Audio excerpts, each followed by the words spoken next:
Previously in the fausse émission. Souvenez-vous, il y a 15 jours, je vous ai parlé de la Green Card, The Sésame pour vivre et travailler sur le sol américain. Aujourd'hui, j'ai envie de vous parler musique. Et oui, la musique, c'est le meilleur antidépresseur et en ce moment, vous serez d'accord avec moi, on en a bien besoin. La musique dont je vais vous parler ce soir est une musique qui subit tout un tas de préjugés. J'ai nommé la musique country. La country n'est pas toujours traitée avec respect, car elle est à tort considérée comme musique blanche, plutôt séparatiste, alors que la country est le fruit d'un mélange. C'est une musique dont les origines sont multiples. Elle est à la fois blanche et noire. Elle est née du melting pot américain, ce brassage humain et culturel. Mais remontons un peu dans le temps. La musique country apparaît au XVIIIe siècle dans les Appalaches, la chaîne de montagnes située dans l'est de l'Amérique du Nord, qui s'étend de Terre-Neuve au Canada jusqu'en Alabama, au sud des États-Unis.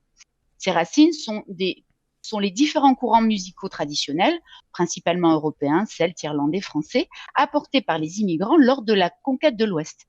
Les colons européens débarquent en Amérique dans le but de refaire leur vie et de conquérir le nouveau monde. Mais ils ne sont pas pour autant départis de leur culture propre et de leurs instruments de musique.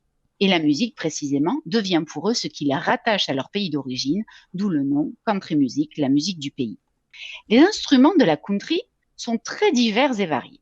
Alors, il y a le violon irlandais, le dulcimer allemand, la mandoline italienne, la guitare espagnole, le banjo africain, la guitare hawaïenne après l'annexion des îles Hawaï en 1898. Et le tout s'inspirant de chants folkloriques tels que le yodel, d'origine autrichienne, et la polka polonaise. La country music, c'est en fait le résultat de la cohabitation de populations qui se sont retrouvées dans le sud des États-Unis, avec chacune leur tradition musicale.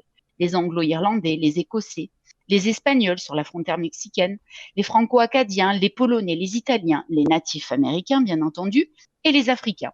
On dit d'ailleurs un peu schématiquement de la country que c'est de la soul, mais blanche. La country est donc une sorte de patchwork aux innombrables influences et en évolution permanente.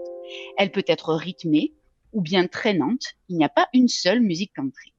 La country a commencé avec les cowboy songs, qu'on appelle aussi des work songs, les chansons a cappella ou à l'harmonica, des cow-boys convoyeurs de troupeaux, puis des constructeurs de voies ferrées ou des fermiers aussi. Alors là, je crois que ça y est, on y est. Je suis sûre que si vous fermez les yeux, vous allez vous retrouver dans les plaines du Far West, du Wild West, comme on dit en anglais, Santiago aux pieds, Stetson sur la tête, bandana autour du cou, harmonica prêt à être dégainé. Mais revenons quand même à la réalité. Loin des clichés qui représentent la musique country comme un style ringard cher aux routiers dans la solitude de leur camion, la country est une musique complexe qui traverse les âges. D'ailleurs, la ville de Nashville, Tennessee, temple de la country, devient de plus en plus branchée, hype comme on dit. Le morceau connu sur le réseau TikTok, Old Town Road, de Lil Nas X, mêlant banjo et basse, est considéré comme un hit du country rap. Il a atteint près d'1 milliard d'écoutes sur Spotify, c'est pas rien.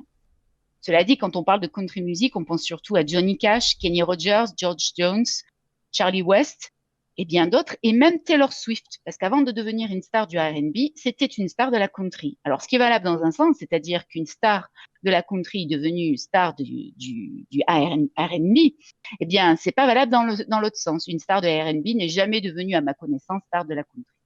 En France, ils sont plusieurs centaines de milliers à penser country, à manger country, à danser country et à rêver country. I Can't Stop Loving You de Don Gibson et Crazy de Willie Nelson sont devenus les hymnes des passionnés de cette Amérique métissée, sorte de tour de Babel construite par l'immigration, par les immigrés. Par conséquent, on peut voir la country comme une mise en abîme de l'histoire des États-Unis, la musique comme représentation d'une société multiculturelle. Voilà.